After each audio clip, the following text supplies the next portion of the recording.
दोस्तों जेएसएससी परीक्षा में एक बार फिर से आपका स्वागत है। तो आज से हम लोग लगभग 13 मैराथन वीडियो पढ़ने वाले हैं। उन सभी 13 मैराथन वीडियो में जेएसएससी सीजीएल या झारखंड सब इंस्पेक्टर के सिलेबस के अनुरूप हम लोग प्रश्नों को सोल्व करने वाले हैं। ठीक है, यानी कि जो जेएसएससी सिलेबस है या झारखंड सब इंस्पेक्टर का सिलेबस है, ठीक है, उसमें हम लोग क्या करने वाले हैं कि 13 मैराथन में जीके का पार्ट और जीएस का पार्ट और कंप्यूटर के पार्ट को कवर करने वाले हैं। तो चलिए सबसे पहले देख लेते हैं कि टेबल ऑफ कंटेंट में 13 हम लोग जो चैप्टर पढ़ने वाले हैं या उससे संबंधित जो क्वेश्चन पढ़ने वाले हैं मैराथन में वो कौन कौन से हैं। ठीक है,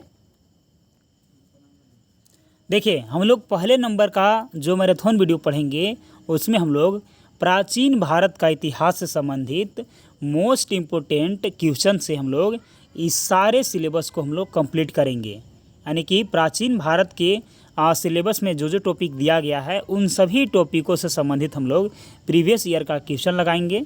ठीक है, इससे हम लोग का जो प्राचीन भारत के इतिहास है वो कंप्लीट हो जाएगा। ठीक है, दूसरे नंबर के मैराथन वीडियो में हम लोग मध्यकालीन भारत का इतिहास से संबंधित मोस्ट इम्पोर्टेंट क्वेश्चन को सोल्व करेंगे और इस टोटल टॉपिक को हम लोग कंप्लीट करेंगे क्वेश्चन के रूप में। उसी प्रकार हम लोग आधुनिक भारत के इतिहास से संबंधित प्रश्न पढ़ेंगे। ठीक है, उसके आगे आने वाले वीडियो में हम लोग कला, जो भारतीय कला तथा संस्कृति है उससे संबंधित हम लोग क्वेश्चन देखेंगे। उसके बाद हम लोग 5वें मैराथन वीडियो में भारतीय राज्य व्यवस्था तथा संविधान से संबंधित प्रश्न देखेंगे और टोटल टॉपिक को कंप्लीट रूप से पढ़ेंगे। उसके बाद है भौतिक भूगोल से संबंधित अगला में देखेंगे। ठीक है, और 7 नंबर का जो मैराथन वीडियो होगा उसमें हम लोग भारत के भूगोल से संबंधित प्रश्न को सोल्व करेंगे, जिससे हम लोग का भारत के भूगोल से संबंधित जो भी सिलेबस में दिया गया है उस सभी प्रश्न कंप्लीट हो जाएंगे। उसके बाद है विश्व भूगोल के बारे में 8 नंबर के मैराथन में पढ़ेंगे। उसके बाद हम लोग अर्थशास्त्र से संबंधित हम लोग 9 नंबर की वीडियो में पढ़ेंगे और भौतिक विज्ञान से संबंधित प्रश्नों को हम लोग 10 में और रसायन विज्ञान से संबंधित प्रश्नों को हम लोग 11 में और जीव विज्ञान से संबंधित प्रश्नों को हम लोग 12 नंबर के मैराथन वीडियो में पढ़ेंगे और अंतिम में हम लोग कंप्यूटर के प्रश्न के साथ इस 13 मैराथन वीडियो को कंप्लीट रूप से पढ़ लेंगे। ठीक है, यानी कि इसमें हम लोग कंप्यूटर से संबंधित भी मोस्ट इम्पोर्टेंट प्रश्न को सोल्व करने वाले हैं। ठीक है, और जितने भी ये 13 जो टॉपिक अभी जो हम लोग डिस्कस किए हैं इन सारे से संबंधित हम लोग मोस्ट इम्पोर्टेंट प्रीवियस ईयर का क्वेश्चन को ही हम लोग सोल्व करेंगे, जो कहीं ना कहीं पहले एग्जाम में आ चुका है। ठीक है, तो चलिए हम लोग फटाफट से आरंभ करते हैं। तो दोस्तों आज के इस वीडियो में हम लोग प्राचीन भारत का इतिहास से संबंधित प्रश्न को सोल्व करेंगे। ठीक है, तो चलिए हम लोग फटाफट से आरंभ करते हैं। देखिए प्रश्न नंबर 1 है कि प्राचीन काल में स्रोत सामग्री लिखने के लिए प्रयुक्त भाषा थी। कौन से भाषा में प्राचीन काल में किसी भी स्रोत सामग्री को लिखा जाता था, ये आपसे पूछा गया है। ऑप्शन ए है संस्कृत, बी है पाली और तीसरा नंबर का प्रश्न है ब्राह्मणी और चौथा नंबर का है खरोष्ठी। तो देखिए हम लोग प्राचीन काल में क्या करते थे कि संस्कृत का हम लोग उपयोग करते थे, या जो हम लोग का पहले के लोग जो रहते थे, ठीक है, क्या यूज करते थे, संस्कृत यूज करते थे। चलिए आगे बढ़ते हैं। सवाल नंबर है 2 कि महापाषाण संस्कृति 500 ईसा पूर्व और 100 ईस्वी, यानी कि 500 ईसा पूर्व से लेकर के 100 ईस्वी के बीच में का ये प्रश्न पूछा जा रहा है। हमें दक्षिण भारत के उस ऐतिहासिक युग से परिचित कराती है जब महापाषाण काल में उपयोग में लाए जाते थे। तो 500 ईसा पूर्व से लेकर के 100 ईस्वी के बीच में क्या उपयोग में लाया जाता था महापाषाण में। ए है ऑप्शन नंबर 1 कि पत्थर से बने अस्त्र शस्त्र का, या पत्थर से बने औजार और उपकरण का, और तीसरा है बड़े पत्थरों से घिरी गई समाधियों के बारे में, और चौथे नंबर पर है पत्थर से बनी हुई दैनिक उपयोग की सामग्री। तो देखिए हम लोग क्या उपयोग में लाते थे, तो बड़े पत्थरों से घिरी गई समाधियाँ, ठीक है, इसे हम लोग प्रयोग में यानी प्रचलन में लाते थे। तीसरा नंबर का प्रश्न है कि कालीबंगन किस प्रदेश में स्थित है। ठीक है, तो बताना है कि कालीबंगन जो है वो किस स्टेट में स्थित है। 1 है पंजाब, 2 है हरियाणा, 3 है गुजरात और 4 है राजस्थान। तो जी हाँ, इस प्रश्न का करेक्ट आंसर हो जाएगा क्या, राजस्थान इसका करेक्ट आंसर हो जाएगा, यानी कि ऑप्शन नंबर 4। चौथा नंबर का सवाल है, हड़प्पा के लोगों की सामाजिक पत्ती थी। तो हड़प्पा की लोगों की सामाजिक पत्ती क्या था आपको बताना है। एक है उचित समतावादी, दूसरा है दास श्रमिक आधारित, और तीसरा है इसके बाद वर्ण आधारित, और चौथा है जाति आधारित। तो देखिए, हड़प्पा के लोगों के जो सामाजिक पत्ती था वो था उचित समतावादी पद्धति। ठीक है, क्या था? उचित समतावादी पद्धति था। चलिए, 5वें नंबर का प्रश्न है कि भारत में खोजा गया सबसे पहला पुराना शहर था।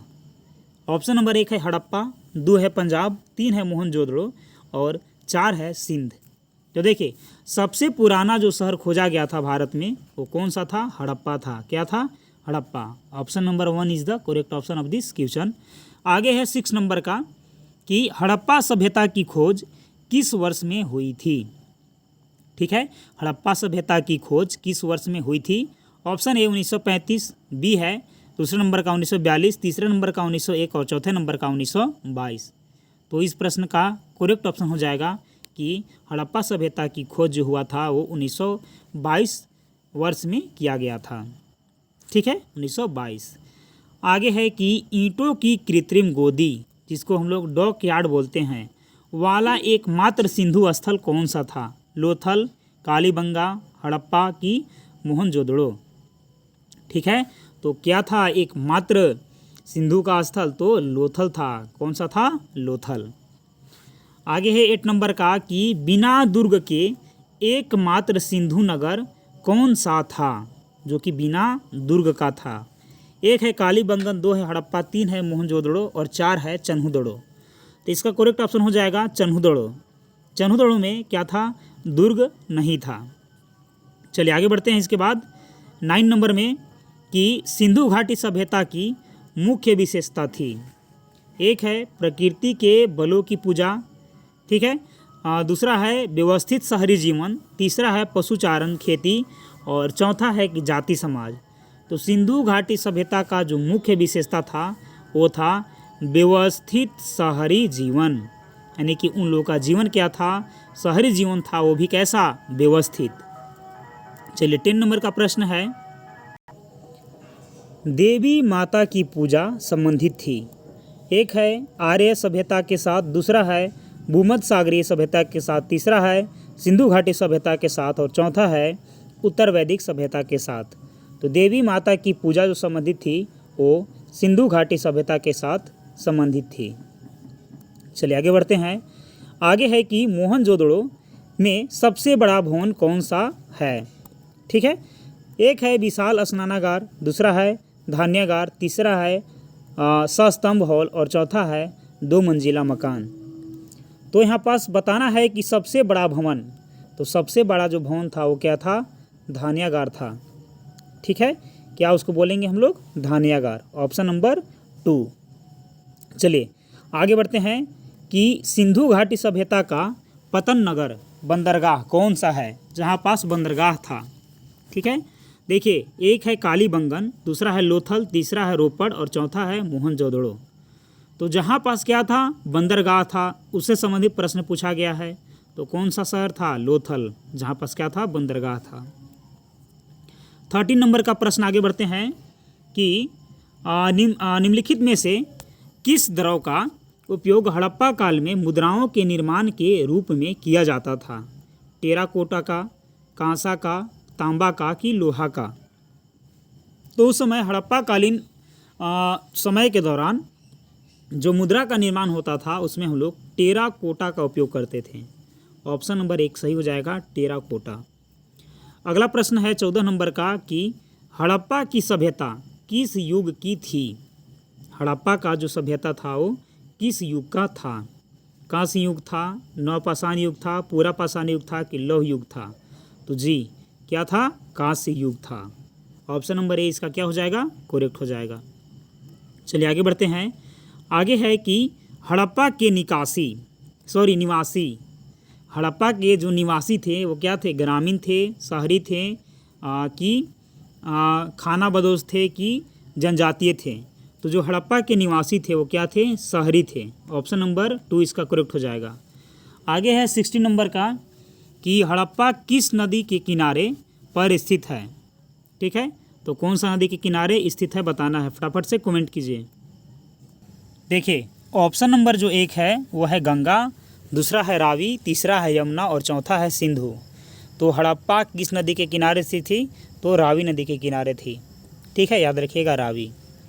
आगे है 17 नंबर का क्वेश्चन कि किस जिले में मोहनजोदड़ो स्थित है। ठीक है, ऑप्शन 1 है लरकाना, दूसरा है मोंटगोमरी और तीसरा है सिंध और चौथा है उधमपुर। तो मोहनजोदड़ो के बारे में यहाँ पास पूछा गया है, तो मोहनजोदड़ो लरकाना जिला में स्थित है। ठीक है, कौन सा जिला, तो लरकाना जिला। आगे बढ़ते हैं 18 नंबर प्रश्न की ओर। ठीक है, देखिए 18 नंबर का प्रश्न है कि निम्नलिखित में से वह दस्तकारी कौन सी है जो आर्यों द्वारा व्यवहार में नहीं लाई गई थी। ठीक है, ऑप्शन ए है मृदभांड, दूसरा है आभूषण, तीसरा है कि बढ़ईगिरी और चौथा है लुहार। तो देखिए मृदभांड इस्तेमाल किया गया था, आभूषण भी इस्तेमाल किया गया था, बढ़ईगिरी भी इस्तेमाल वहाँ पास किया गया था, लेकिन लुहार का इस्तेमाल वहाँ पास नहीं किया गया था। तो ऑप्शन नंबर 4 इस क्वेश्चन का करेक्ट ऑप्शन हो जाएगा। आगे देखिए 19 नंबर का जो प्रश्न है वो है कि निम्नलिखित में से कौन सी प्राचीन भारतीय नगर 3 विद्वान संतों जैसे कपिल, गार्गी और मैत्रेय का घर था। तो कपिल, गार्गी और मैत्रेय का घर से संबंधित प्रश्न जो है वो पूछा गया है। ऑप्शन नंबर ए है काशी, दूसरा है मिथिला, तीसरा है उज्जैनी और चौथा है पाटलिपुत्र। तो इन तीनों का जो घर था, कपिल का, गार्गी का और मैत्रेय का, इनका घर था मिथिला। कहाँ था, मिथिला। ऑप्शन नंबर 2 इसका करेक्ट हो जाएगा। चलिए आगे बढ़ते हैं 20 नंबर के प्रश्न की ओर कि वेद शब्द का अर्थ बताना है कि क्या होता है। 1 है ज्ञान, दूसरा है बुद्धिमत्ता, तीसरा है कुशलता और चौथा है शक्ति। तो जो वेद शब्द का अर्थ होता है वो क्या होता है, ज्ञान होता है। क्या, ज्ञान होता है। चलिए 21 नंबर क्वेश्चन की ओर चलते हैं। भारत में वर्ण व्यवस्था किस लिए बनाई गई थी। ठीक है, तो भारत में जो वर्ण व्यवस्था थी इससे संबंधित प्रश्न पूछा गया कि क्यों बनाया गया था। ठीक है, पहला है श्रमिक गतिहीनता के लिए, श्रम की गरिमा को मान्यता देने के लिए, तीसरा है आर्थिक उत्थान के लिए और चौथा है व्यावसायिक श्रम विभाजन के लिए। तो जो भारत में वर्ण व्यवस्था लागू उसमें किया गया था वो व्यावसायिक श्रम विभाजन के लिए उस समय किया गया था। इसका 4 सही हो जाएगा।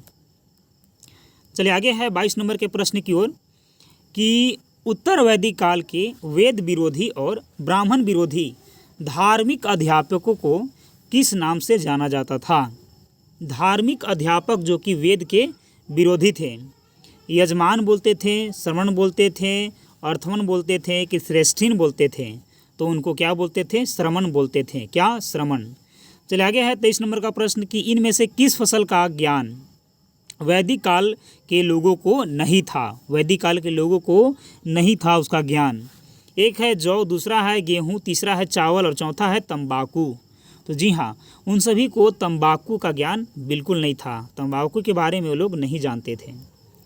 देखिए आगे है 24 की वैदिक युग में राजा अपनी जनता से जो कर वसूल करते थे उसे क्या कहते थे। बलि, विधत, वर्मण की कर। तो उस समय हम लोग उसमें क्या बोला जाता था, बलि बोला जाता था।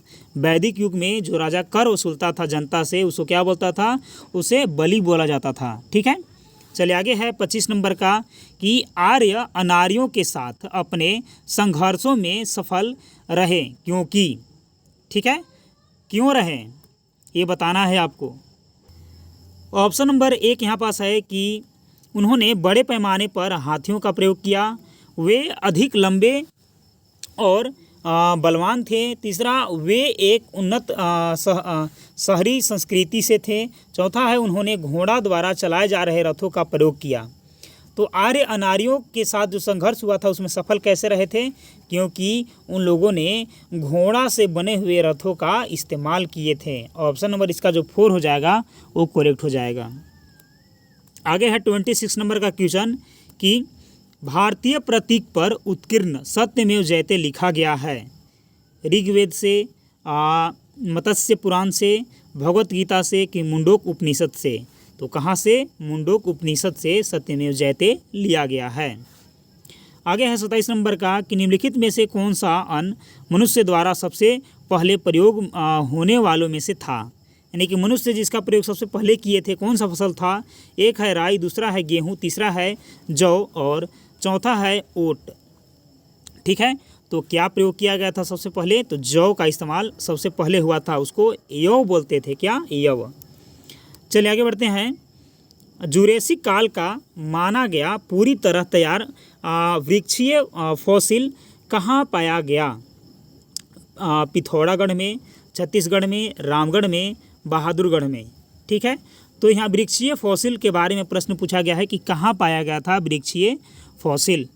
ठीक है, तो ये पाया गया था छत्तीसगढ़ में। ठीक है, चलिए आगे बढ़ते हैं। 29 निम्नलिखित में से कौन सी जनजातीय सभा सामान्य रूप से जनजातीय सरदार के चुनाव में शामिल होती थी?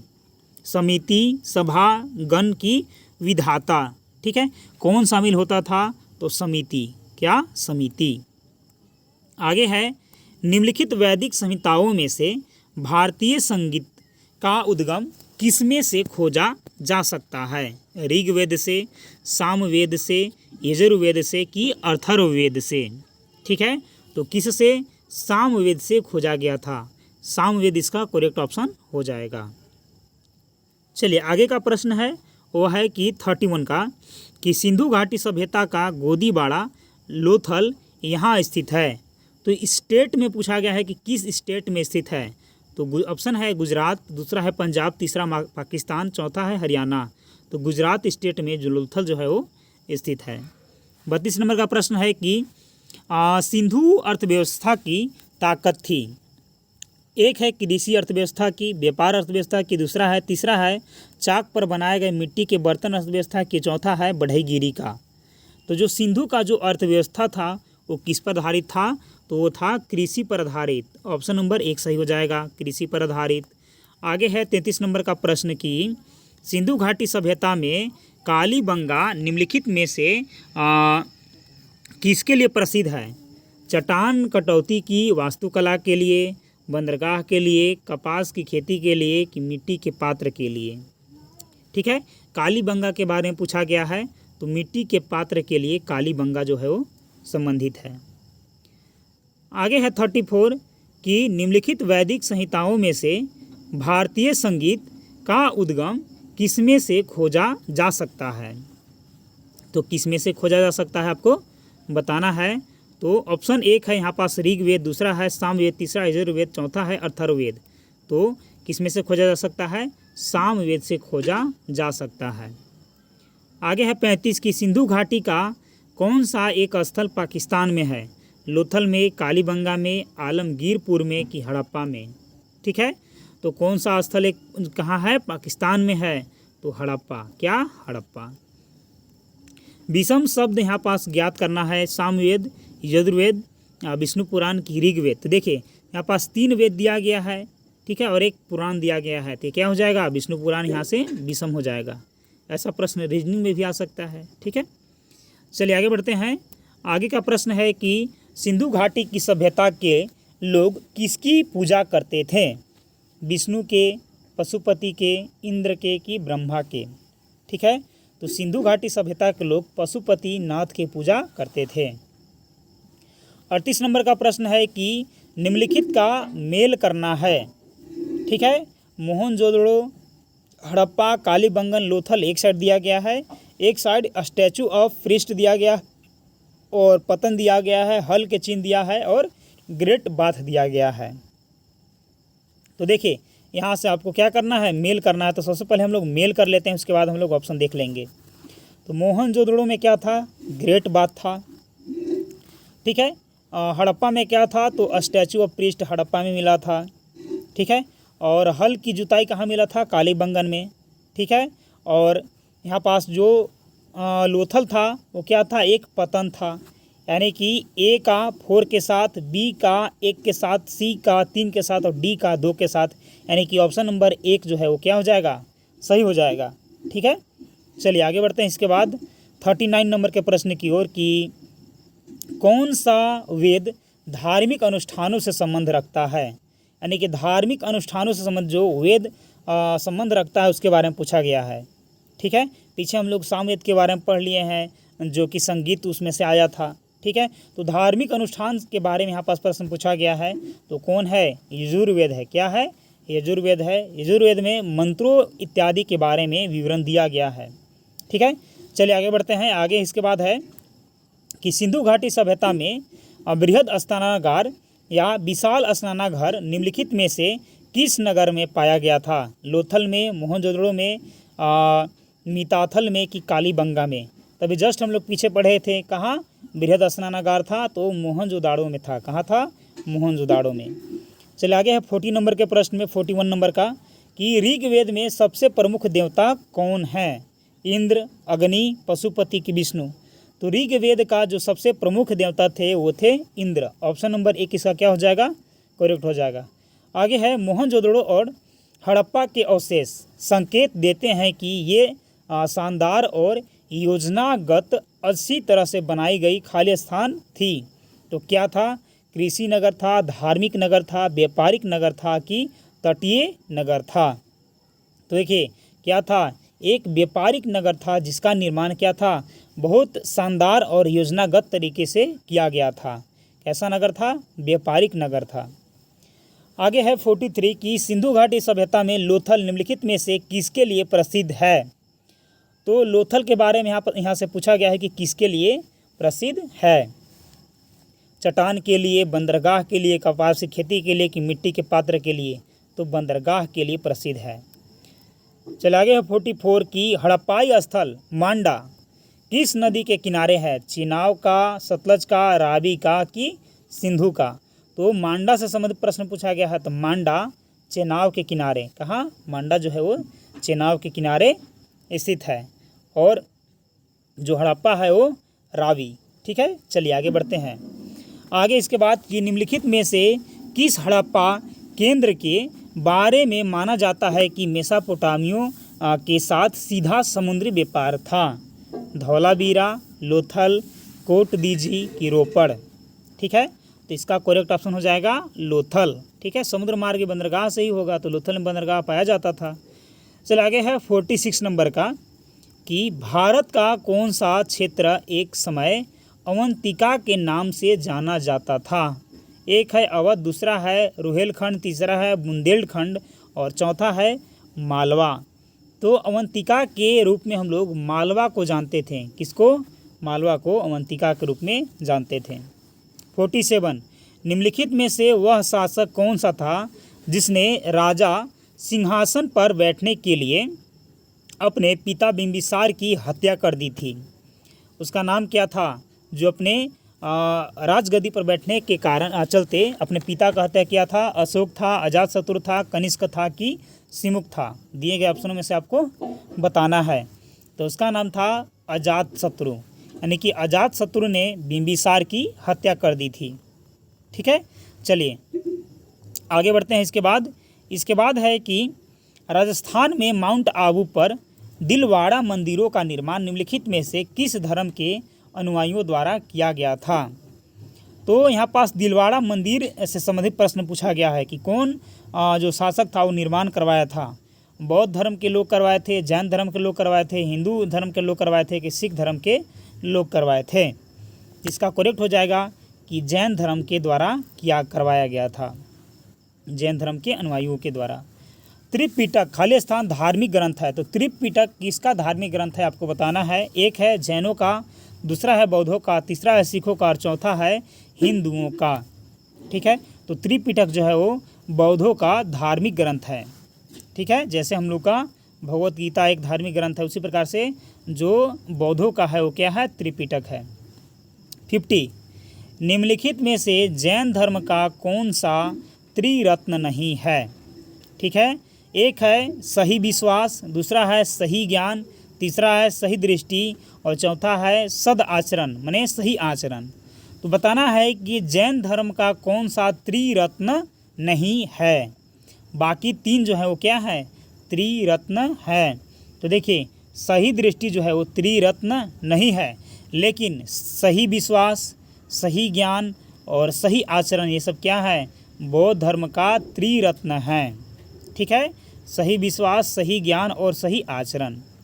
चले आगे है 51 नंबर का प्रश्न कि भगवान बुद्ध ने प्राण कहाँ त्यागे थे? ठीक है, राजगीर में, बोधगया में, सारनाथ में कि कुशीनगर में?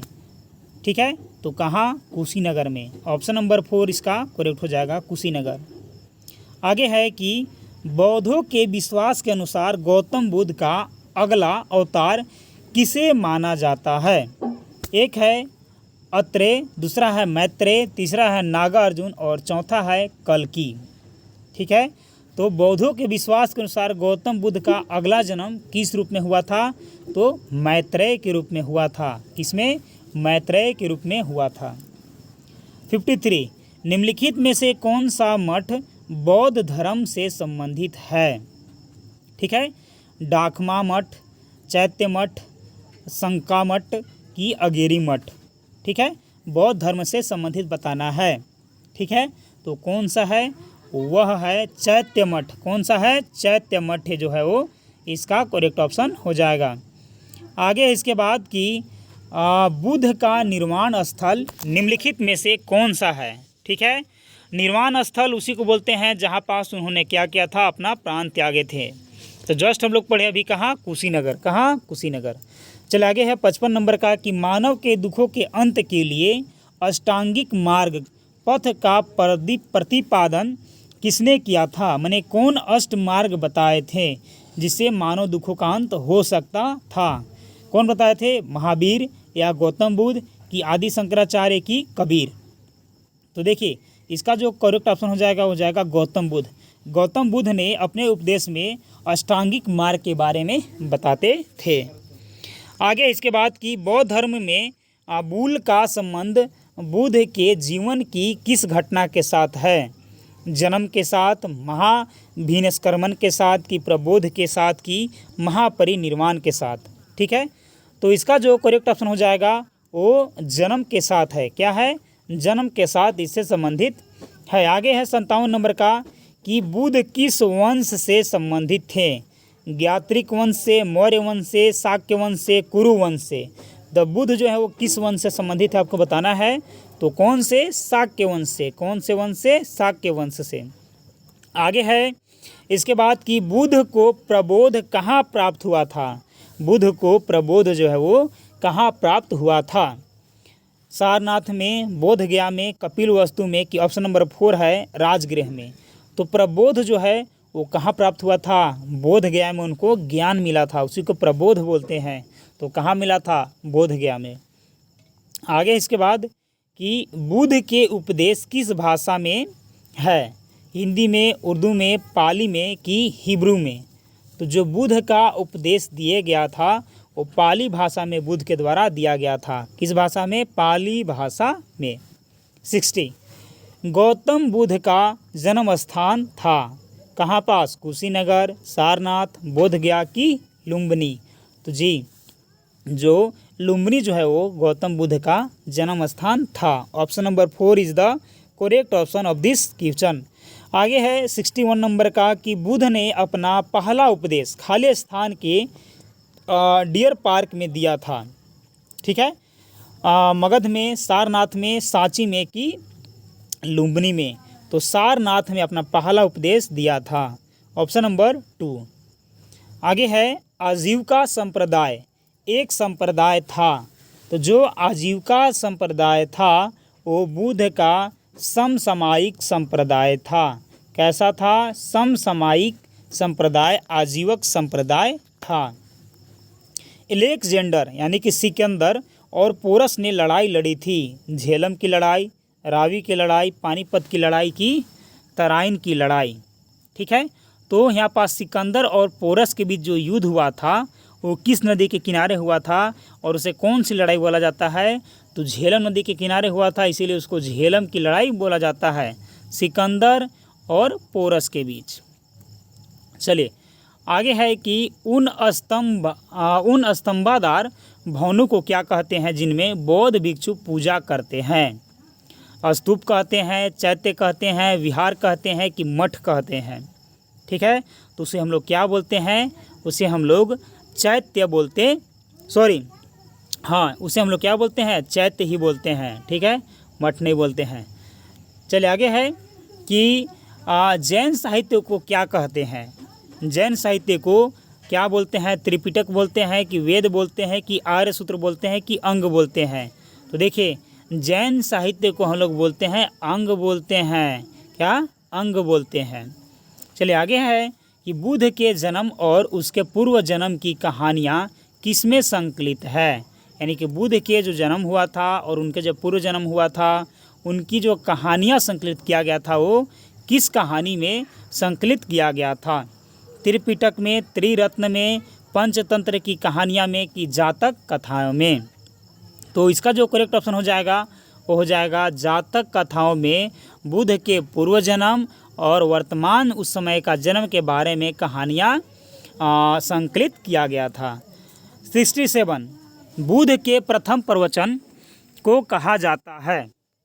बुद्ध के प्रथम प्रवचन को क्या कहते हैं, ब्रह्मजल सूत की, धम्मचक पवनतन सूत की, कक्षयाना गौतम सूत की, महापरिनिर्वाण सूत।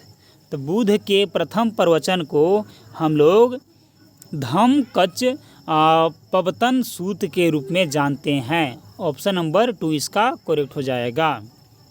आगे है 68 नंबर का कि मिलिंदपन्हो क्या है। मिलिंदपन्हो क्या है, बौद्ध स्थल है कि बौद्ध का एक नाम है कि कला का बौद्ध है कि बौद्ध ग्रंथ है। तो मिलिंदपन्हो क्या है, एक प्रकार का, ये जो है एक प्रकार का बौद्ध ग्रंथ है। ऑप्शन नंबर 4 इसका करेक्ट हो जाएगा। आगे है महावीर का प्रथम शिष्य कौन था। भद्रबाहु था, स्थूलभद्र था कि चारवाक था कि जमाली था।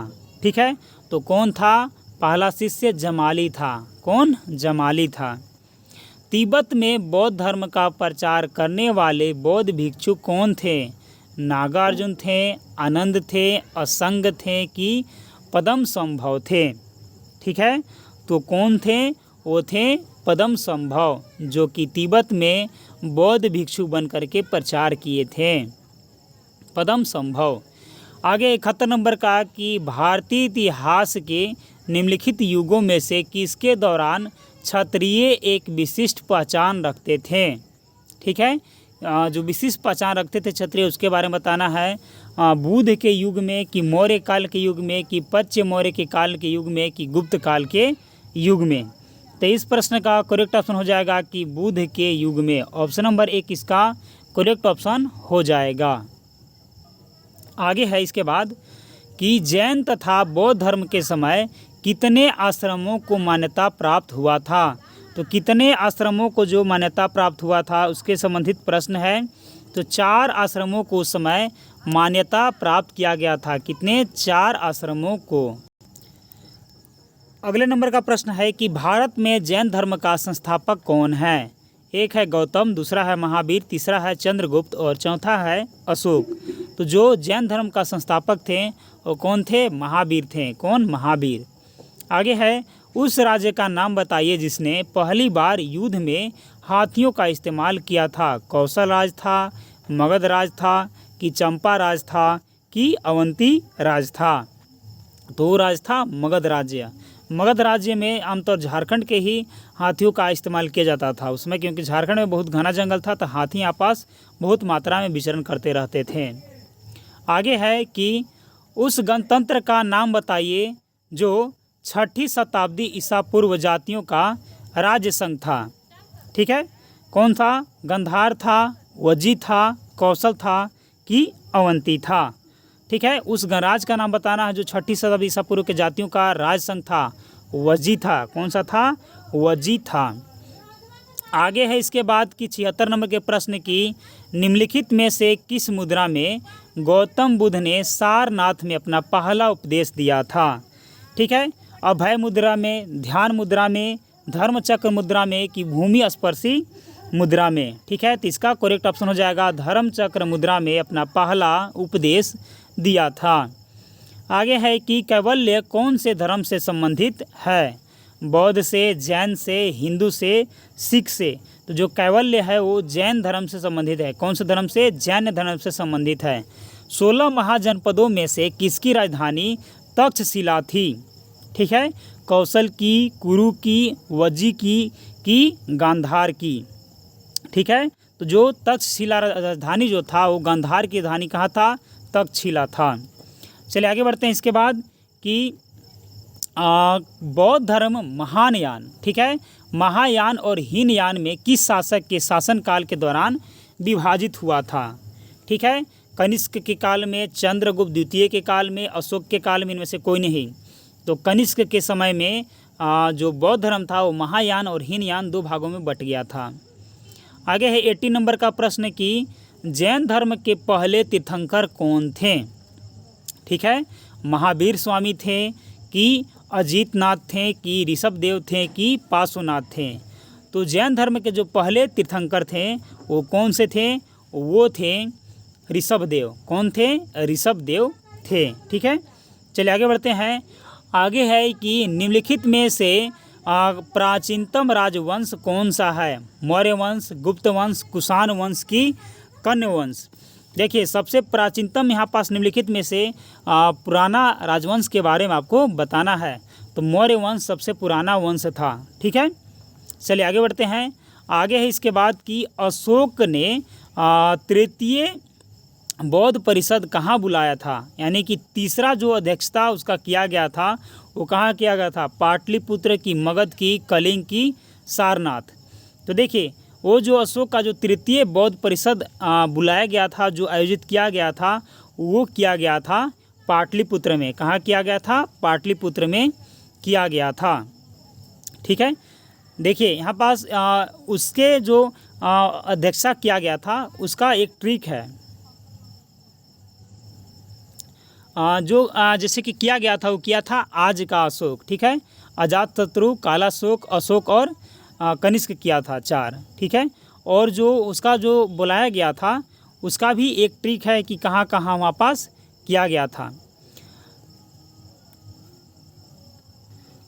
उस ट्रिक को हम लोग बोलते हैं रावे पाकू। ठीक है, रावे पाकू। ठीक है, जैसे कि उसमें राजगीर हो जाएगा, वैशाली हो जाएगा, पास हो जाएगा यहाँ पास पाटलिपुत्र, और यहाँ पास कुश हो जाएगा कुंडलवन।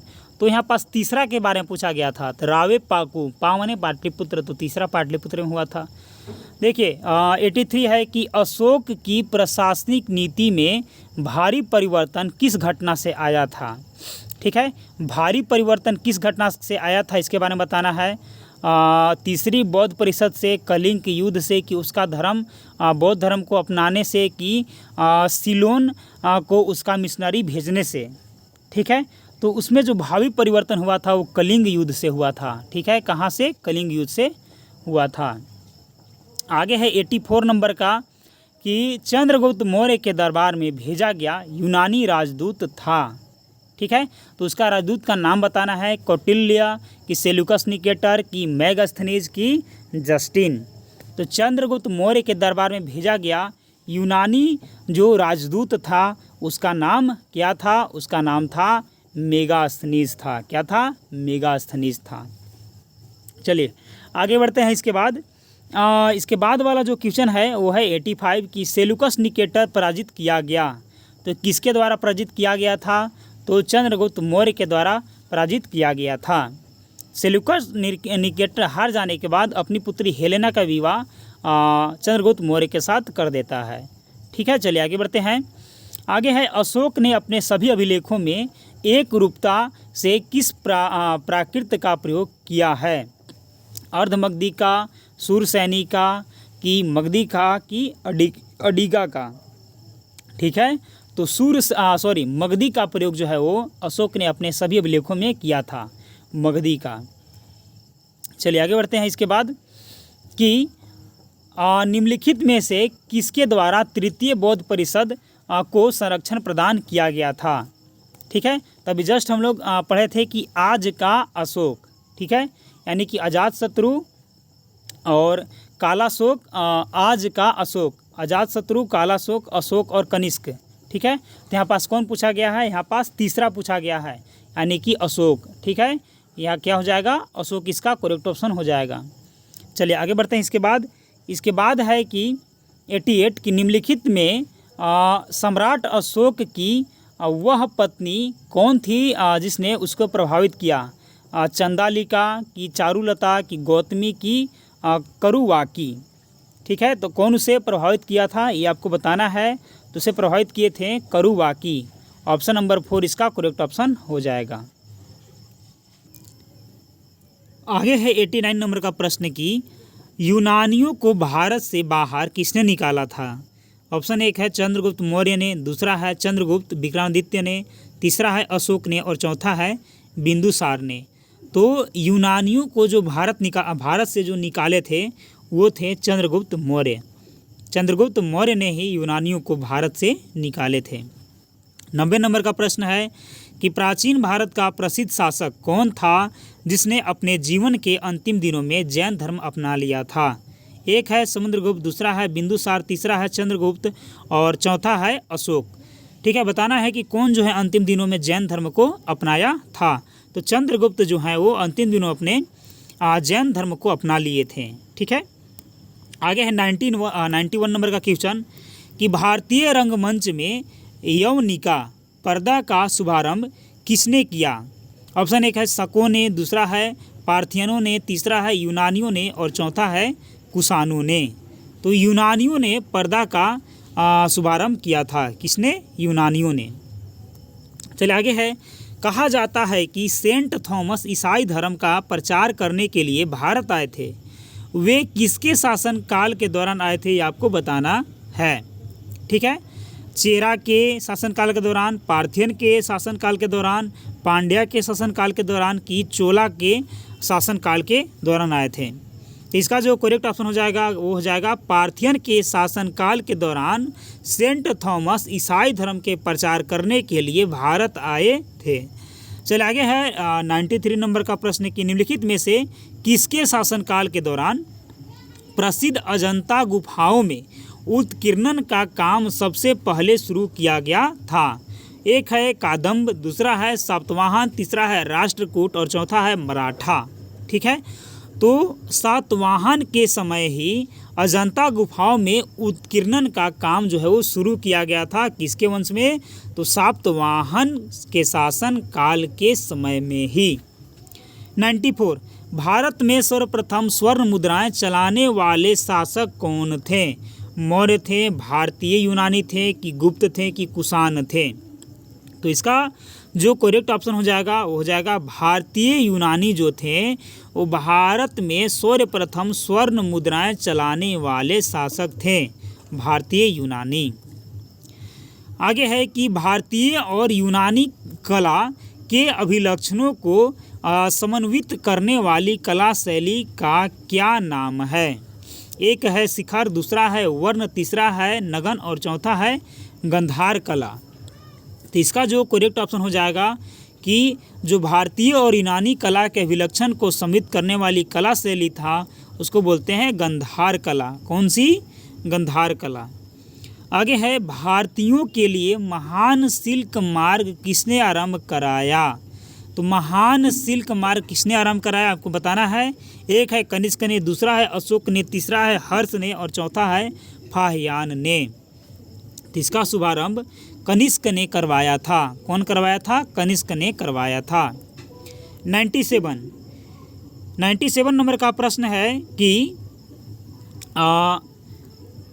ईस्वी सन 78 से प्रारंभ होने वाले शक संवत का संस्थापक कौन था? 1 है कनिष्क, दूसरा है अशोक, तीसरा है चंद्रगुप्त और चौथा है विक्रमादित्य। तो वो थे कनिष्क। आगे है 98 नंबर का कि कुषाण काल में सबसे अधिक विकास किस क्षेत्र में हुआ था? धर्म में, कला में, साहित्य में कि वास्तुकला में? तो कुषाण काल में जो सबसे अधिक डेवलपमेंट हुआ था वो कला के क्षेत्र में ज़्यादा डेवलपमेंट हुआ था। आगे है निम्नलिखित में से पहली बार किसने बिहार के बोधगया में महाबोधि मंदिर का निर्माण करवाया था? चंद्रगुप्त मौर्य ने, अशोक ने, कनिष्क ने कि हर्षवर्धन ने? तो अशोक ने निर्माण करवाया था। आगे है कि पांड्य साम्राज्य की राजधानी कहाँ थी? कांची, मदुरै, कावेरीपट्टनम की तिरुचि? तो पांड्य समाज की जो राजधानी थी वो था मदुरै। कहाँ था? मदुरै था। चलिए आगे बढ़ते हैं। इसके बाद क्वेश्चन नंबर 101। देखिए 101 नंबर का प्रश्न है कि निम्नलिखित में से वह महानतम कुषाण नेता कौन था जो बौद्ध बन गया था? ठीक है, कुजाला था, वीमा था, कनिष्क था कि कदफिसेस था? तो कौन था? कनिष्क था, जो क्या बन गया था? बौद्ध बन गया था। चरक किसके दरबार के प्रसिद्ध चिकित्सक थे? हर्ष के कि चंद्रगुप्त मौर्य के कि अशोक के कि कनिष्क थे? कनिष्क के। देखिए चरक जो थे वो कनिष्क के क्या थे? चिकित्सक दरबारी थे। चलिए आगे है कि तमिल का गौरव ग्रंथ जीवक चिंतामणि किससे संबंधित है? जैन धर्म से, बौद्ध धर्म से, हिंदू धर्म से कि ईसाई धर्म से? तो किससे संबंधित है? जैन धर्म से संबंधित है। 104 निम्नलिखित में से किसने और कब पहली बार अशोक के शिलालेख का अर्थ स्पष्ट किया था? 1787 में जॉन टावर ने, 1825 में चार्ल्स मेटकॉफ ने, 1837 में जेम्स प्रिंसेप ने, 1810 में हैरी स्मिथ ने। तो देखिए अशोक के शिलालेख का जो अर्थ स्पष्ट किया था वो किया था 1837 में जेम्स प्रिंसेप ने। कौन किए थे? जेम्स प्रिंसेप ने किए थे। आगे है 105 कुषाण काल में भारतीय और ग्रीक शैली के मिश्रण से विकसित कला शैली को किस नाम से जाना जाता है? कुषाण कला, फारसी कला, गंधार कला कि मुगल कला? तो देखिए कुषाण काल में भारतीय और ग्रीक शैली का जो मिश्रण था ना उसको गंधार कला के रूप में जाना जाता था। कौन सी कला? गंधार कला। कलिंग के विरुद्ध अशोक के अभियान की जानकारी का मुख्य स्रोत निम्नलिखित में से क्या है? ठीक है, स्तंभ लेख 7 है कि महावंश है कि दिव्य दान है कि शिलालेख 8 है, 13 है। देखिए कलिंग के विरुद्ध अशोक के अभियान की जानकारी किस शिलालेख में मिलता है? ये आपसे प्रश्न पूछा है, तो शिलालेख 13 में मिलता है। चलिए आगे है कि मौर्य वंश के तत्काल बाद किस वंश ने आकर मगध राज्य पर शासन किया? सातवाहन ने, शुंग ने, नंद ने कि कण्व ने? तो इसका जो ऑप्शन जो करेक्ट हो जाएगा वो हो जाएगा शुंग वंश ने आकर के मौर्य के बाद शासन किया था। ठीक है, चलिए आगे है कि कुषाण वंश के प्रसिद्ध राजा का नाम बताना है। कुषाण वंश के प्रसिद्ध राजा का नाम बताना है। कनिष्क की, पुलकेशिन की, हर्ष की, विक्रमादित्य? तो कनिष्क क्या है? कुषाण वंश के प्रसिद्ध राजा हैं। आगे है 109 कि किस शिला राजा देश में अशोक ने कलिंग युद्ध के हताहतों का उल्लेख किया है और युद्ध का त्याग करने की घोषणा किया है? ठीक है, तो मस्की राजा देश में, शिलालेख राजा देश उपदेश 13 में। तो अभी हम लोग पढ़े हैं कि शिलालेख का जो राज उपदेश था वो 13 में। ठीक है, चलिए आगे है 110 मौर्य दरबार में ग्रीस के राजदूत को क्या नाम था? ग्रीस के जो राजदूत था मौर्य के दरबार में उसका क्या नाम था? तो हम लोग पीछे ही अभी पढ़े थे, क्या नाम था? मेगास्थनीज। क्या? मेगास्थनीज। चलिए आगे है कि सातवाहन का सबसे बड़ा शासक कौन था? शाक्तकर्णी था, शाक्तकर्णी प्रथम, दूसरा है गौतमीपुत्र सतकर्पी, तीसरा है सिमुक और चौथा है हाला।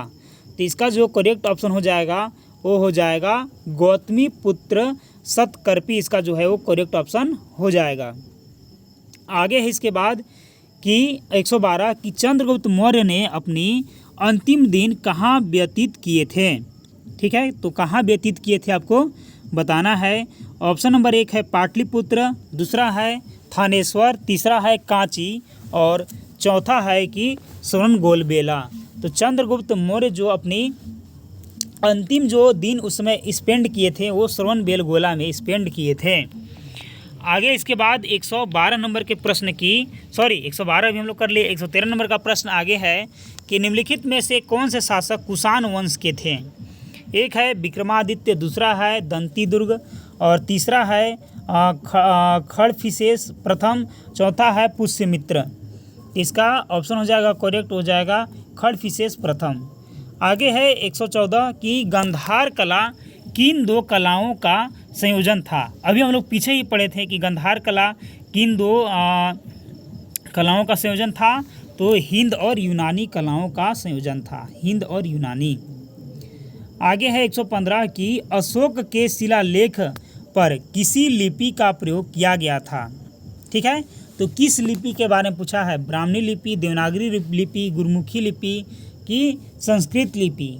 तो अशोक के जो शिलालेख था उसे ब्राह्मणी लिपि का उपयोग किया गया था। ऑप्शन नंबर 1 सही हो जाएगा। 116 मौर्य साम्राज्य की राजधानी कहाँ स्थित थी।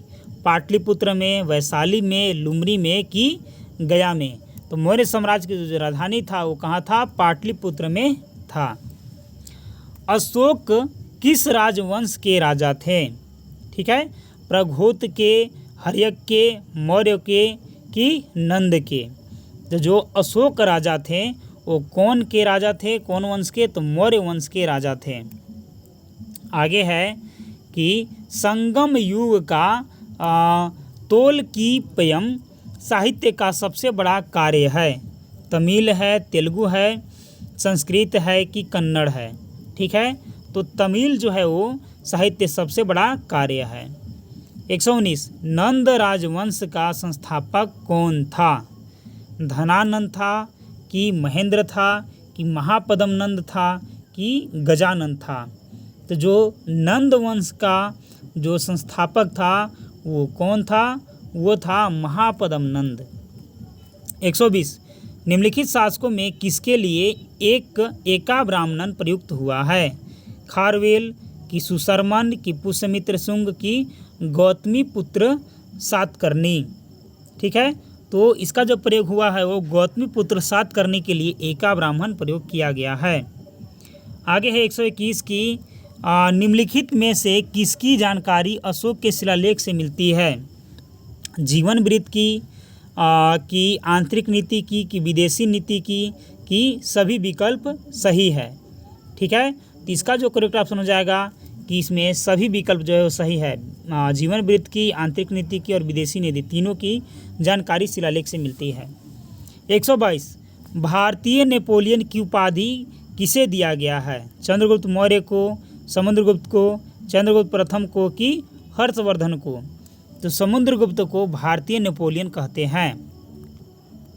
आगे है कि पहला ज्ञात गुप्त शासक कौन था। श्रीगुप्त था, चंद्रगुप्त प्रथम था कि घटोत्कच था कि कुमारगुप्त प्रथम था। तो पहला कौन था, श्रीगुप्त था। कौन, श्रीगुप्त। आगे 124 की आर्यभट्ट और वराहमिहिर के सुविख्यात नाम किसके युग के साथ संबंधित है। गुप्त वंश के युग के साथ, कुषाण वंश के युग के साथ, मौर्य वंश के युग के साथ कि पाल वंश युग के साथ। इसका जो करेक्ट हो जाएगा वो हो जाएगा गुप्त वंश के युग के साथ संबंधित है। चलिए आगे बढ़ते हैं। आगे इसके बाद कि चीनी यात्री फाहियान किस गुप्त शासक के शासनकाल के दौरान भारत आया था। चंद्रगुप्त प्रथम कि समुद्रगुप्त कि चंद्रगुप्त द्वितीय कि कुमारगुप्त। तो इसका जो करेक्ट ऑप्शन हो जाएगा वो हो जाएगा चंद्रगुप्त द्वितीय के दौरान चीनी यात्री फाहियान भारत आया था।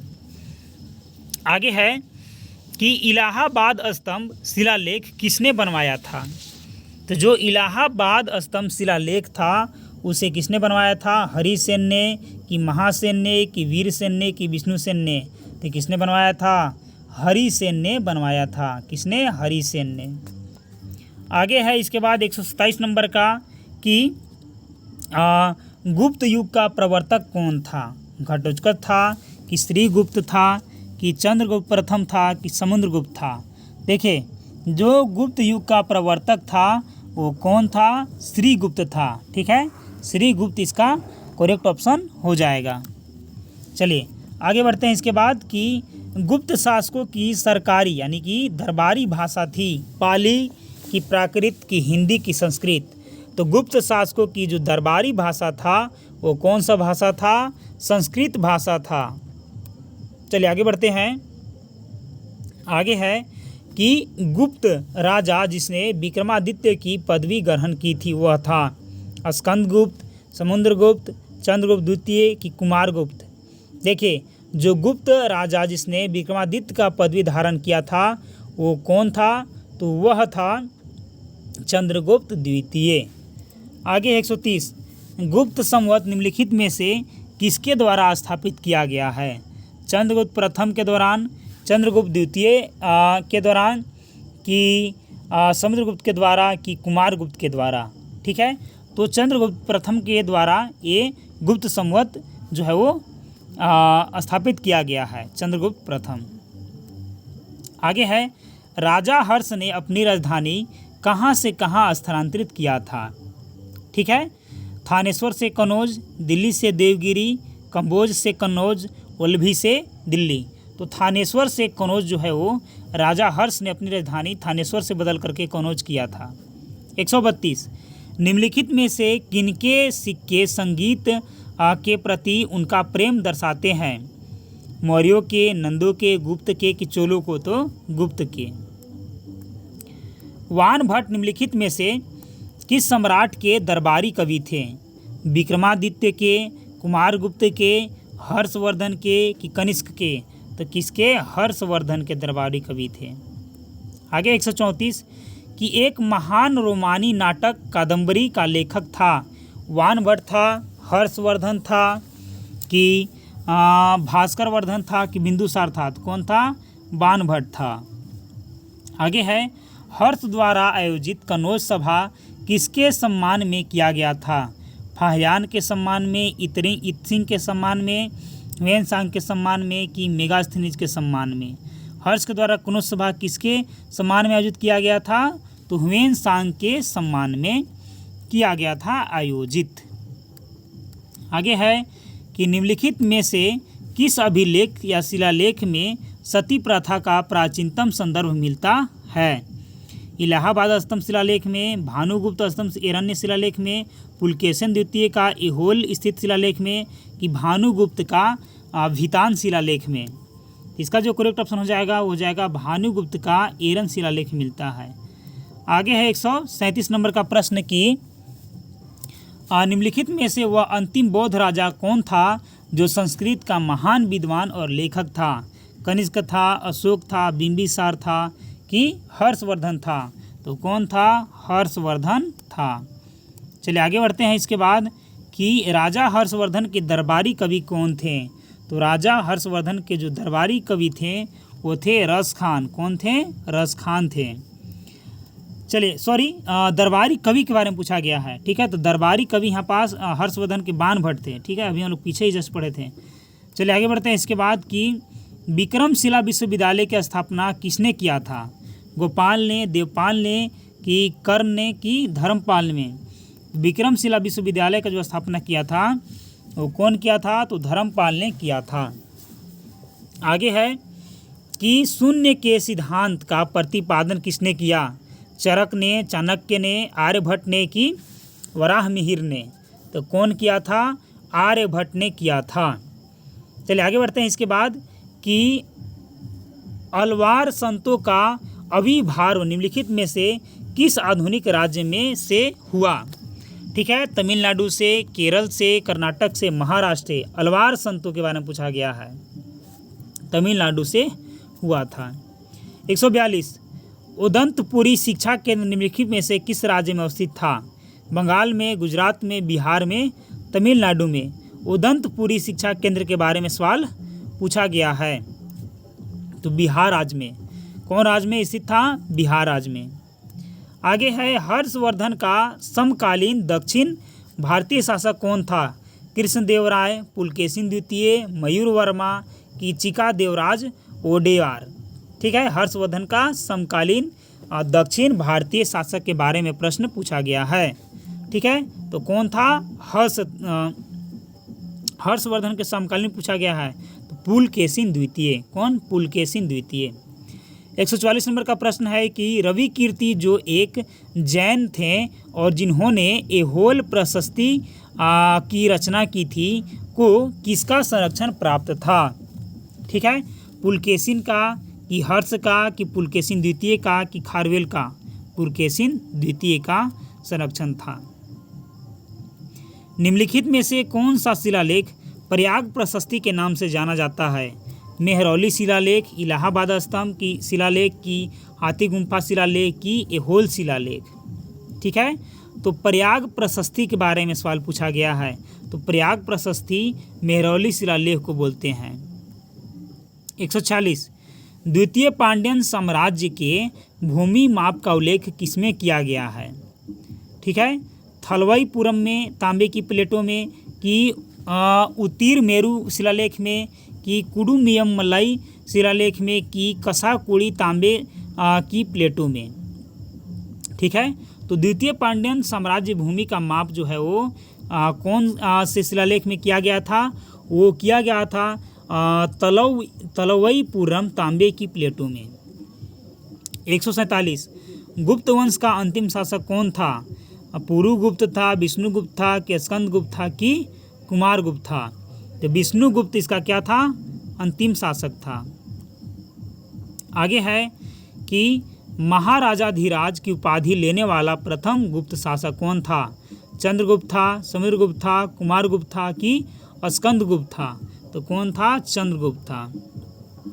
149 हर्षवर्धन की वल्लभी विजय निम्नलिखित शिलालेखों में से किस में पाया गया है? ऐहोल स्तंभ शिलालेख में, जूनागढ़ शिलालेख में, नवसारी ताम्र शिलालेख में कि दामोदरपुर ताम्रपत्र शिलालेख में? हर्षवर्धन की वल्लभी विजय के बारे में सवाल पूछा गया है। तो नवसारी ताम्रपत्र शिलालेख में हर्षवर्धन की वल्लभी विजय के बारे में उपयोग किया गया है बखान। आगे है कि मोहम्मद बिन कासिम ने निम्नलिखित में से किस सन ईस्वी में सिंध पर विजय किया? 712 में, 812 में, 912 में कि 1012 में? तो कब किया था? 712 में। 151 नंबर का जो प्रश्न है वो है कि हर्षवर्धन को किसने पराजित किया था? प्रभाकर वर्धन ने, पुलकेशिन द्वितीय ने कि नरसिंह वल्लभ पल्लव ने कि शशांक ने? तो हर्षवर्धन को किसने पराजित किया था? पुलकेशिन द्वितीय ने। दक्षिण का राजा था ये उस समय का, पुलकेशिन द्वितीय। आगे है कि चालुक्यों ने अपना साम्राज्य कहाँ स्थापित किया? सुदूर दक्षिण में, मालवा में, दक्षिण में कि गुजरात में? तो चालुक्यों ने अपना साम्राज्य कहाँ स्थापित किया था? दक्षिण में स्थापित किया था। आगे है कि चालुक्य वंश का सर्वाधिक प्रसिद्ध राजा कौन था? जय सिंह द्वितीय था, विक्रमादित्य सिक्स था कि सोमेश्वर द्वितीय था कि पुलकेशिन द्वितीय? तो कौन था? पुलकेशिन द्वितीय। कौन वंश के थे पुलकेशिन द्वितीय? तो चालुक्य वंश के। चलिए आगे है, निम्नलिखित में से भारत पर पहली बार आक्रमण करने वाले कौन थे? अफगान थे, मंगोल थे, अरब थे कि तुर्क थे? तो सबसे पहली बार जो आक्रमण किए थे वो अरब थे। 155 गीत गोविंद के लेखक कौन थे? जयदेव थे, कल्हन थे, कालिदास थे कि राजा राव थे? तो जयदेव थे। 156 मूलतः चचनामा किस भाषा में लिखा गया है? तुर्की में, प्राकृतिक में, अरबी में, फारसी में? तो कौन में चचनामा? अरबी भाषा में लिखा गया है। कैलाश का प्रसिद्ध शिलाकृत मंदिर निम्नलिखित में से किस स्थान पर है? तो किस स्थान पर है? अजंता में, बादामी में, महाबलीपुरम में कि एलोरा में? तो कहाँ है? एलोरा में है। 158 एलोरा में सुविख्यात कैलाश शिव मंदिर का निर्माण किस राष्ट्रकूट शासक ने करवाया था? दंती दुर्ग ने, अमोघ वर्ष प्रथम ने, कृष्णदेव प्रथम ने कि वत्स्यव राज ने? एलोरा के मंदिर के बारे में सवाल यहाँ पास पूछा गया है। तो कृष्ण प्रथम ने वो मंदिर का निर्माण करवाया था। आगे है 159 कि किस शासकों के राज्यकाल में अजंता एवं एलोरा की गुहा चित्रकला विकसित हुई थी। ठीक है, तो किसके शासनकाल में गुहा चित्रकला विकसित हुआ था, उससे संबंधित प्रश्न जो है वो पूछा गया है। राष्ट्रकूट, पल्लव की पांड्यन की चालुक्य, तो पल्लव। एलोरा में ठोस शैल को काटकर बनाए गए प्रसिद्ध क्लास मंदिर का निर्माण निम्नलिखित में से किसने संरक्षण में किया गया था? चोल की, कंदबक की, पल्लव की, राष्ट्रकूट। तो इसका जो ऑप्शन है करेक्ट वो है राष्ट्रकूट। ठीक है, चलिए आगे। इसके बाद कि पल्लवों की राजधानी का नाम था, तो पल्लवों की जो राजधानी था उसका नाम क्या था? कांची था, वातापी था, चित्र नपानी था कि महाबलीपुरम था? तो कौन था? कांची। ऑप्शन नंबर 1 सही हो जाएगा। आगे है इसके बाद कि पल्लवों के 81वें रथ मिलने का स्थान है कांचीपुरम, पुरी की, महाबलीपुरम की, आगरा? तो कहाँ मिलने का स्थान है? महाबलीपुरम। Option number 3। आगे है कि चोल राजाओं ने किस धर्म को संरक्षण प्रदान किया है? ठीक है, तो चोल राजाओं ने शैव धर्म के संरक्षण प्रदान किए हैं। ठीक है, आगे इसके बाद कि बृहदेश्वर मंदिर स्थित है कांची में, मदुरै में, श्री सैलम में कि तंजौर में? ठीक है, तो श्री बृहदेश्वर मंदिर है तंजौर में स्थित है। आगे है कि पुराना नगर की नींव किस चोल शासक ने रखी? राजेंद्र चोल ने कि एलारा ने कि सेनगुट्टवन ने कि करिकाल ने? तो कौन रखा था? वो रखा था करिकाल ने। आगे है कि निम्नलिखित में से किसने तंजौर में बृहदेश्वर मंदिर का निर्माण करवाया था? तो राजराज चोल प्रथम ने करवाया था, राजराज चोल ने करवाया था। 167 कि निम्नलिखित में से किस चोल राजा ने लंका को पहले जीता था? ठीक है, तो लंका को किसने पहले जीता था? आदित्य प्रथम ने, राजराज प्रथम ने, राजेंद्र ने कि विजयालया ने? ठीक है, तो इसको कौन जीता था? राजराज प्रथम ने।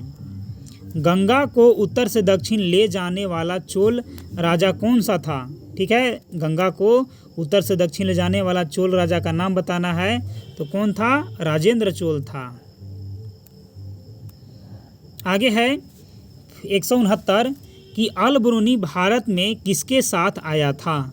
तो जो अल-बरूनी था वो भारत में महमूद गजनवी के साथ आया था, महमूद गजनवी के साथ आया था। आगे इसके बाद कि पृथ्वीराज रासो को निम्नलिखित में से किसने लिखा है? ठीक है, तो किसने लिखा है? चंद्रवर्दई ने लिखा है। ठीक है, चंद्रवर्दई ने लिखा है। आगे है कि किस लड़ाई ने मोहम्मद गौरी के लिए दिल्ली क्षेत्र खोल दिया? तराइन की पहली लड़ाई, तराइन की दूसरी लड़ाई, खानवा की लड़ाई की पानीपत की पहली लड़ाई? ठीक है, तो इसका करेक्ट ऑप्शन हो जाएगा कि तराइन की दूसरी लड़ाई, जब वो जीत गया था मोहम्मद गौरी। ठीक है, पृथ्वीराज चौहान से। निम्नलिखित में से किसने सोमनाथ मंदिर पर आक्रमण किया था? मोहम्मद गजनवी, मोहम्मद गौरी, इल्तुतमिश की कुतुबुद्दीन ऐबक? ठीक है, तो मोहम्मद गजनवी जो था वो सोमनाथ मंदिर पर पहली बार आक्रमण किया था दिए गए ऑप्शनों में से। चोल वंश में ग्राम प्रशासन के बारे में किस शिलालेख में उल्लेख मिलता है? जूनागढ़ में, उत्तरा मेरूर में, ऐहोल में कि नासिक में? ठीक है, तो किस में मिलता है? उत्तरा मेरूर में। कहाँ मिलता है? उत्तरा मेरूर में। सिंध पर विजय प्राप्त करने वाले अरब सेना के सेनापति का नाम बताना है। ठीक है, अरब सेना के सेनापति का नाम क्या है? उसका नाम है मोहम्मद बिन कासिम। क्या नाम है? मोहम्मद बिन कासिम उसका नाम है। आगे है इसके बाद कि पुलकेशिन द्वितीय किसका महानतम शासक था? ठीक है, तो पुलकेशिन द्वितीय जो है वो है बादामी चालुक्य के महानतम शासक। निम्नलिखित का मिलान करना है। एक साइड चालुक्य, होयसल, राष्ट्रकूट और काकतीय दिया है, एक साइड मालखेड़, वातापी, वारंगल और द्वार समुद्र दिया गया है। अब इसको आपको मेल करना है। तो पहला का मेल हो जाएगा चालुक्य का वातापी से, दूसरा का जो मेल हो जाएगा बी का वो हो जाएगा द्वार समुद्रम से होयसलाव का, सी का राष्ट्रकूट का हो जाएगा मालखेड़ से, और डी का हो जाएगा जो बच गया काकतीय, कौन बच गया? वारंगल से। तो ऑप्शन नंबर 1 इसका सही हो जाएगा। अरबियों ने मुल्तान को क्या नाम दिया था? सौंदर्य नगरी, संपदा नगरी, स्वर्ण नगरी की गुलाबी नगरी। तो अरबियों ने मुल्तान को क्या नाम दिया था? उन्होंने नाम दिया था स्वर्ण नगरी। कौन सा नगरी? स्वर्ण नगरी। चोलों के समय का बृहदेश्वर मंदिर स्थित है मैसूर में, महाबलीपुरम में, तंजावुर में, कन्याकुमारी में। ठीक है, तो कहाँ स्थित है? तंजावुर में। चोलों के समय बृहदेश्वर मंदिर तंजावुर में स्थित था। भारत पर सबसे पहले आक्रमण करने वाला कौन थे? आर्य थे, यूनानी थे, फारसी थे कि अरबी थे? तो कौन थे? आर्य थे। ठीक है, आर्य लोग थे वो सब। निम्नलिखित में से कौन से पल्लव राजा ने चालुक्य सम्राट राजा पुलकेशिन द्वितीय को पराजित करके और उनका वध करके वातापिंकोटा का खिताब प्राप्त किया था? नरसिंह वर्मन प्रथम, महेंद्र वर्मन प्रथम, परमेश्वर वर्मन प्रथम की नंदी वर्मन? तो इसका जो करेक्ट ऑप्शन हो जाएगा वो हो जाएगा नरसिंह वर्मन प्रथम ने खिताब जीता था वातापिकोंडा का। महाबलीपुरम स्थित एकाश्मीय शैल मंदिरों का प्रसिद्ध नाम क्या है? रथ है, प्रासाद है, मठिका है कि ग्रंथकुटी है? उसका नाम है रथ। 182 अजंता एलोरा की गुफा निम्नलिखित में से कौन सा शहर के पास स्थित है? माउंट आबू, औरंगाबाद, बीजापुर की मदुरै? ठीक है, तो किसके पास है? औरंगाबाद महाराष्ट्र के पास है। महाबलीपुरम द्वारा स्थापित किया गया है राजराज चोल प्रथम, नरसिंह वर्मन, चंद्रगुप्त मौर्य की अभियुशास्तान। ठीक है, तो इसका करेक्ट ऑप्शन हो जाएगा नरसिंह वर्मन। निम्नलिखित में से किस चोल राजा ने गंगई कोंडन की पदवी धारण की है? कारिकल ने, राजा प्रथम ने, विजयालया ने कि राजेंद्र ने? ठीक है, तो किसने? राजेंद्र प्रथम ने किया है। ठीक है, आगे है इसके बाद विक्रमशिला विश्वविद्यालय का संस्थापक थे विजय सेन की अतीसा की धर्मपाल की वल्ला सेन? ठीक है, तो इसका करेक्ट ऑप्शन हो जाएगा कौन? धर्मपाल। 186 सुल्तान महमूद कहाँ का शासक था? तो जो सुल्तान महमूद था वो गजनी का शासक था। पल्लवों की राजधानी कहाँ स्थित है? तो जो पल्लवों की राजधानी स्थित है वो कांचीपुरम में स्थित है। श्रीलंका पर विजय प्राप्त करने वाला चोल वंश का सबसे पहला राजा कौन था? कुलोत्तुंग प्रथम था, राजेंद्र प्रथम था, राजेंद्र द्वितीय था कि विक्रम चोल था? तो इसका जो करेक्ट ऑप्शन हो जाएगा वो हो जाएगा राजेंद्र प्रथम था। निम्नलिखित में 4 संवतों के आरंभ के कालक्रम में कौन सा सही है? ठीक है, तो सही के बारे में हम लोग डायरेक्ट चूज करेंगे। ठीक है, तो सबसे पहले चलिए देख लेते हैं। देखिए, शक, गुप्त, हिजरी और ग्रेगोरियन जो है वो सही क्रम है।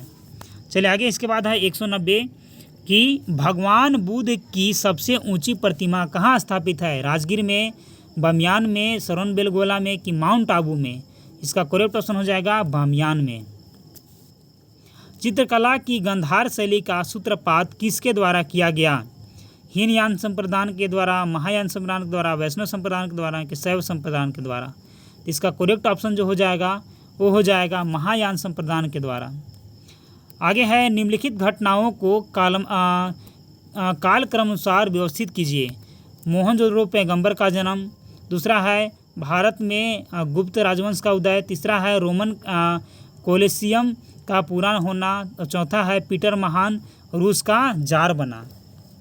तो इसका जो करेक्ट ऑप्शन हो जाएगा वो हो जाएगा सबसे पहले सी हुआ था रोमन कोलेसियस का पूरा होना, फिर हुआ था भारत में गुप्त राजवंश का उदय होना, फिर हुआ था मोहम्मद पैगंबर का जन्म, और फिर हुआ था पीटर महान रूस का जार बना। चलिए आगे है 193।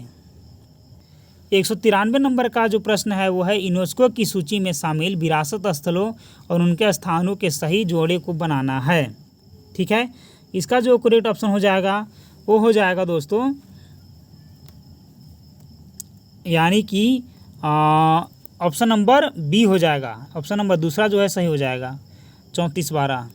देखिए आगे है कि निम्नलिखित में से कौन सी साहित्यिक रचना शास्त्रीय संस्कृत साहित्य से संबंधित है? ठीक है, तो ये संबंधित बताना है वो है मेघदूत। क्या है? मेघदूत है। 195 अंगकोर वाट मंदिर कहाँ स्थित है? थाईलैंड में, मलेशिया में, कंबोडिया में कि म्यांमार में? तो कहाँ है? कंबोडिया में। निम्नलिखित में से कौन सा जोड़ा सही है? जोड़ा सही बताना है, जो जोड़ा सही है। कृष्णदेवराय, मुक्त माल्यद ने, हर्षवर्धन, नागनंद ने, कालिदास, ऋतु संहार ने, विशाखा दत्त, किराताजुर्नियन ने।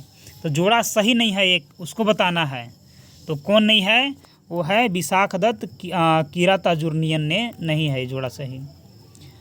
अजंता की चित्रकला कृतियों में वर्णित कथानक है रामायण, महाभारत, जातक की पंचतंत्र।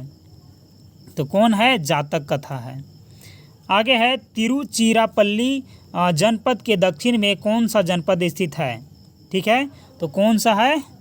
पुदुकोट्टयम ने। कौन सा? पुदुकोट्टयम। व्याकरण ग्रंथ अष्टाध्यायी के रचनाकार बताना है। अष्टाध्यायी के रचनाकार कौन है आपको ये बताना है।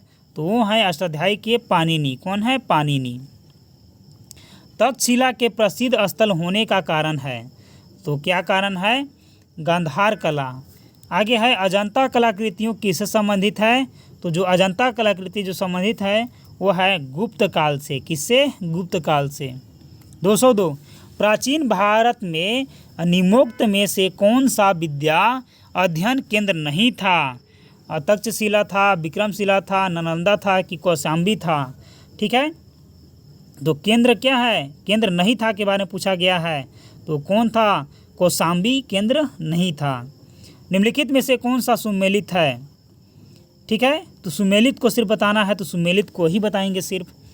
खजुराहो चंदेल से संबंधित है, ये सुमेलित है।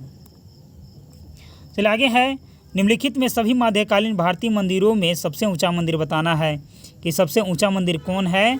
तो वो है बृहदेश्वर मंदिर, तंजौर। निम्नलिखित मगध के राजवंशों को कालक्रमानुसार लिखना है। ठीक है, नंद, शिशुनाग, मौर्य की हरेक वंश। ठीक है, देखिए सबसे पहले आया था हरेक वंश, उसके बाद आया था शिशुनाग वंश, फिर नंद और फिर मौर्य वंश। ऑप्शन नंबर 3 इसका सही हो जाएगा। निम्नलिखित में से वह व्यक्ति कौन है जो चिकित्सक नहीं है? सुश्रुत, चरक, चार्वाक की धन्वंतरी। ठीक है, तो कौन चिकित्सक नहीं है? चार्वाक चिकित्सक नहीं है। ऐतिहासिक एलोरा गुफाएं इसके समीप स्थित है। ठीक है, एलोरा की गुफा किसके समीप? तो औरंगाबाद, महाराष्ट्र के समीप। निम्नलिखित साहित्यिक कृतियों का उनके लेखकों के साथ मिलान करना है। ठीक है, तो लेखकों के साथ यहाँ पास मिलान करना है। तो कौन हो जाएगा? तो मिलान यदि हम लोग करेंगे तो ए का हो जाएगा शाकटायन। क्या हो जाएगा? शाकटायन हो जाएगा। बी के हो जाएगा आदित्य पुराण का हो जाएगा महावीरचार्य हो जाएगा। और गति सा स्मरगृह का हो जाएगा आपका महावीरचार्य। और आदित्य पुराण का हो जाएगा जीन सेना। ऑप्शन नंबर इसका जो हो जाएगा वो हो जाएगा कौन सा करेक्ट हो जाएगा? ऑप्शन नंबर जो इसका करेक्ट हो जाएगा वो हो जाएगा 3। चलिए आगे इसके बाद 209 नंबर का प्रश्न है कि श्री पेरम्बटूर किसका जन्म स्थल है? ठीक है, तो जन्म स्थल के बारे में बताना है कि किसका जन्म स्थल है। तो श्री रामानुजाचार्य का जन्म स्थान है श्री पेरम्बटूर। आगे है चीनी यात्री ने सर्वप्रथम भारत की यात्रा क्यों की? ठीक है, तो भारत की यात्रा उसने क्यों की? क्योंकि उन्हें बौद्ध धर्म में रुचि थी। आगे है इसके बाद कि वराहमिहिर का पंच सिद्धांतम इससे संबंधित है। ठीक है, तो किससे संबंधित है? खगोल विज्ञान से संबंधित है। हस्तलिपियों के मूल संस्थापक और कौटिल्य के अर्थशास्त्र के संस्थापक कौन थे? श्रीकांत शास्त्री, श्रीनिवास अयंगर, आर समाजशास्त्री की विलियम जोन्स। तो कौन थे? आर समाजशास्त्री थे। पंचतंत्र की कथाओं का संकलन किसने किया था? वाल्मीकि ने, वेदव्यास ने, विष्णु शर्मा ने कि तुलसीदास ने? किसने किया था? विष्णु शर्मा ने। नगर कोझिकोड कहलाता था तंजौर, त्रिचूर, त्रिशूर की कालीकट। कौन कहलाता था? कालीकट। अगला प्रश्न है, इस वीडियो का अंतिम प्रश्न है कि निम्नलिखित में से कौन सा युग्म सही मेल नहीं खाता है? सही मेल जो नहीं खाता है, हर्षवर्धन ह्वेनसांग, अकबर टोडरमल, चाणक्य समुद्रगुप्त, विक्रमादित्य चैतन्य। तो कौन मेल नहीं खाता है? विक्रमादित्य चैतन्य ये मेल नहीं खाता है। तो चलिए दोस्तों, आगे हम लोग मिलते हैं मध्यकालीन भारत के मैराथन वीडियो, उसमें हम लोग मध्यकालीन भारत से संबंधित प्रश्नों को लेकर के आएंगे जो कि प्रीवियस ईयर में आ चुका है, जो कि झारखंड दरोगा और झारखंड सीजल के लिए बहुत ही महत्वपूर्ण है। ठीक है, तो चलिए मिलते हैं अगले वीडियो में।